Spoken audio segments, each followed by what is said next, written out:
தஞ்சையில் தபால் நிலையம் முன்பாக அனைத்து கல்லூரி மாணவர்களும் இணைந்து ஜல்லிக்கட்டுக்கு அனுமதி வேண்டி போராட்டம் நடத்தி வருகின்றனர். இதுகுறித்து போராட்டத்தில் ஈடுபட்டுள்ள மாணவிகளிடம் நமது செய்தியாளர் காதர் ஹுசைன் நடத்திய கலந்துரையாடலை இப்போது பார்க்கலாம்.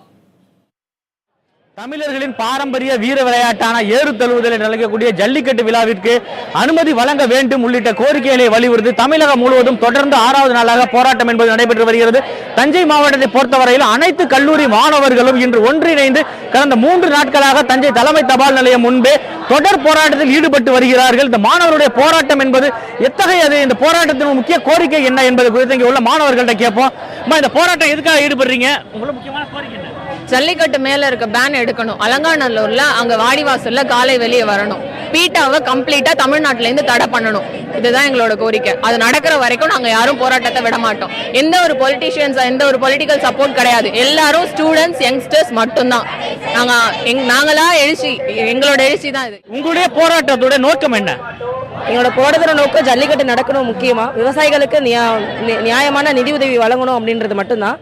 தற்பொழுதுள்ள சூழ்நிலையில் உடனடியாக ஜல்லிக்கட்டை நடத்த வேண்டும். அலங்காநல்லூரில் வாடிவாசல் வழியாக காலை அவிழ்த்து விட வேண்டும். அப்போதுதான் எங்களுடைய போராட்டம் முடிவுக்கு வரும் என்கின்றனர் தஞ்சையை சேர்ந்த மாணவர்கள். ஒளிப்பதிவாளர் டேவிட்டுடன் நான் காதர் ஹுசைன், புதிய தலைமுறைக்காக.